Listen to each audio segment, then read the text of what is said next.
आयरा और कामयार का निकाह मौलवी साहब करवा रहे होते हैं। मौलवी साहब दोनों से पूछते हैं, क्या आपको ये निकाह कबूल है? आयरा और कामयार दोनों कहते हैं, हमें कबूल है। निकाह तो हो जाता है, लेकिन इरफान साहब के चेहरे पर रत्ती भर भी खुशी नहीं होती।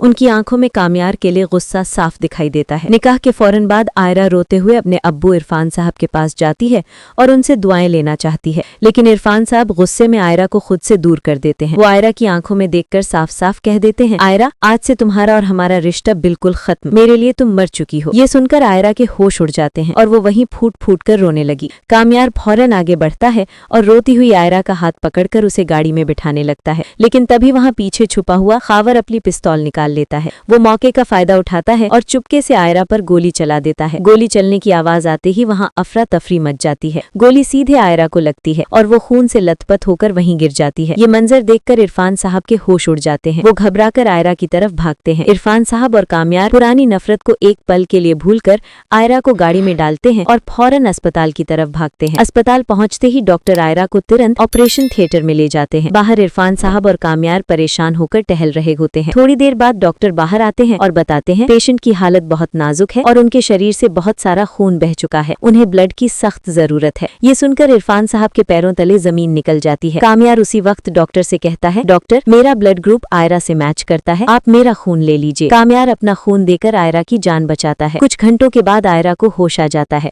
कामयार खुशी से पागल हो जाता है और उसके पास जाने लगता है, लेकिन इरफान साहब उसे दरवाजे पर ही रोक देते हैं। वो कामयार को जोर से धक्का देकर पीछे कर देते हैं और गुस्से में कहते हैं, खबरदार, जो मेरी बेटी के पास ही आए, तुम्हारी वजह से आज मेरी बेटी की जान भी जा सकती थी, चले जाओ यहाँ से। कामयार वहाँ से गुस्से में सीधा फरीहा के घर पहुँच जाता है। वहाँ सामने खावर भी मौजूद होता है। फरीहा खावर से हंसते हुए कह रही होती है, बहुत अच्छा किया, तुमने आयरा पर गोली चला दी। अब कामयार और आयरा कभी एक नहीं हो पाएंगे। कामयार खिड़की से चुपके से उन दोनों की ये वीडियो बना लेता है। सबूत हाथ लगते ही कामयार दरवाजा तोड़कर अंदर घुसता है और खावर पर शेर की तरह टूट पड़ता है। वो खावर की बहुत बुरी तरह धुनाई करता है और मार मार कर उसका बुरा हाल कर देता है। उसी वक्त वो पुलिस को कॉल कर देता है। पुलिस आती है और फरीहा और खावर को अरेस्ट करके घसीटे हुए ले जाती है। कामयार फौरन वापस अस्पताल पहुंचता है ताकि इरफान साहब को सब बता सके, लेकिन वहां पहुंचते ही उसके पैरों तले जमीन निकल जाती है। उसे पता चलता है कि आयरा वहां है ही नहीं। वो घबराकर इश्तियाक को कॉल करता है। इश्तियाक उसे बताता है, इरफान साहब आयरा को लेकर हमेशा के लिए मुल्क छोड़कर लंदन जा रहे हैं और वो लोग एयरपोर्ट के लिए निकल चुके हैं। ये सुनते ही कामयार के होश उड़ जाते हैं। वो अपनी गाड़ी हवा की रफ्तार से एयरपोर्ट की तरफ भगाता है। एयरपोर्ट पहुंचकर वो देखता है कि इरफान साहब